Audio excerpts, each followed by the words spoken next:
বড় ভাগ্যরেখা। বেশিরভাগ লোকের ধারণা রয়েছে যে বড় ভাগ্যরেখা মানেই সৌভাগ্য।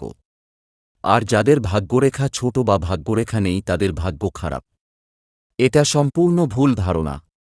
ভিক্ষুকের হাতের তালুতেও আপনি দীর্ঘ ভাগ্যরেখা পাবেন, এবং আপনি কোটিপতির হাতের তালুতে ছোট ভাগ্যরেখা বা কোনো ভাগ্যরেখা দেখতে পাবেন না। সৌভাগ্য বা দুর্ভাগ্য শুধু ভাগ্য রেখার উপর নির্ভর করে না, হাতের সামগ্রিক উপাদানের উপর নির্ভর করে। বিবাহ রেখা। অনেকের ধারণা আছে যে কারো হাতে বুধের ক্ষেত্রে যেটা বিবাহ রেখা থাকবে তার সেটা বিবাহ হবে, আর যার কোনো বিবাহ রেখা নেই তার বিবাহ হবে না। এটা সম্পূর্ণ ভুল ধারণা। আপনি অনেকের হাতে দেখবেন ২-৩টে বিবাহ রেখা আছে, তা সত্ত্বেও একটিও বিয়ে করেনি, আর কারো হাতে কোনো বিবাহ রেখা নেই তাও ২-৩টে বিয়ে করেছে। আসলে বিবাহ রেখাগুলি সামাজিক বিবাহ বোঝায় না।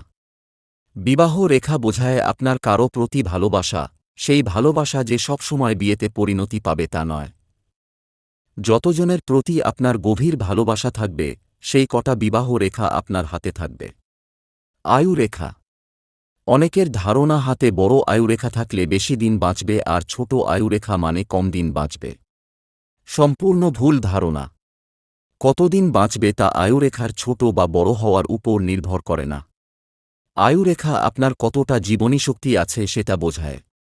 অর্থাৎ আপনি সুস্থভাবে বাঁচবেন নাকি রোগে ভুগে বিছানায় শুয়ে বাঁচবেন সেটা বোঝায়।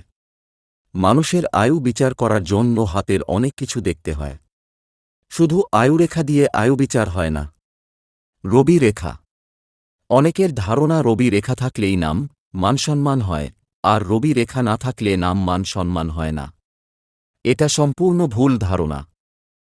রবি রেখা বোঝায় আপনার বিশেষ প্রতিভা।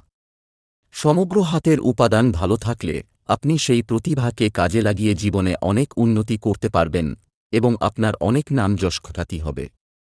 কিন্তু সমগ্র হাতের উপাদান ভালো না থাকলে আপনার হাতে যত বড়ই রবি রেখা থাকুক আপনার কোনো লাভ হবে না বা জীবনে খুব একটা উন্নতি করতে পারবেন না।